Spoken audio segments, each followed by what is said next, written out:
Ya, pada asalnya kita beribadah sendiri-sendiri. Kita tidak boleh melakukan ibadah secara bersama-sama, ya, kecuali ada dalil yang membolehkannya.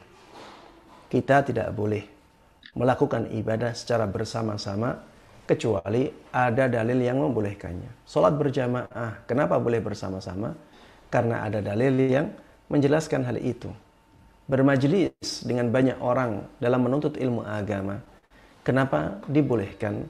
Ya karena memang Rasulullah Shallallahu Alaihi Wasallam dahulu melakukannya demikian ketika beliau bermajlis, ya, menyampaikan ilmu, beliau bersama-sama dengan para sahabatnya yang banyak, ya. Makanya ketika ada ibadah yang tidak ada dalil yang membolehkannya untuk dilakukan secara bersama-sama, maka kita tidak boleh melakukannya secara bersama-sama. Ya, kita lakukan sendiri-sendiri. Membaca Al-Quran misalnya. Membaca Al-Quran dengan cara berkumpul, kemudian setelah itu pahala bacaannya dikirimkan kepada ahli kubur, ya. Ada doa, ya, sebagai penutupnya.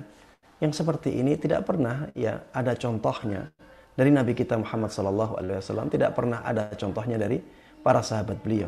Kalau yang seperti ini, ya, disyariatkan, maka tentunya Rasulullah SAW sudah memberikan contoh karena beliau mampu melakukannya. Dan ada dorongannya juga di waktu itu. Tidak ada penghalang bagi beliau untuk melakukannya. Harusnya kalau itu disyariatkan, harusnya telah beliau lakukan atau beliau tuntunkan. Atau paling tidak ada satu sahabat Nabi SAW yang melakukan hal tersebut. Ternyata tidak ada.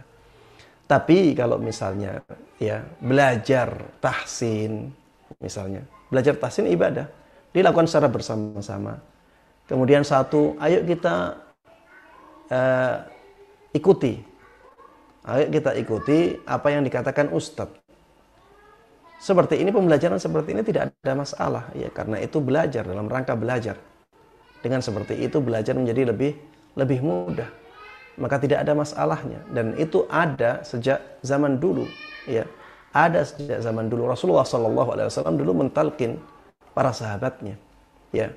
Seperti ini tidak ada masalah sama sekali. Tapi yang saya bahas adalah ketika perkumpulan diadakan untuk membaca surat-surat tertentu dari Al-Quran, kemudian setelah itu, ya, ada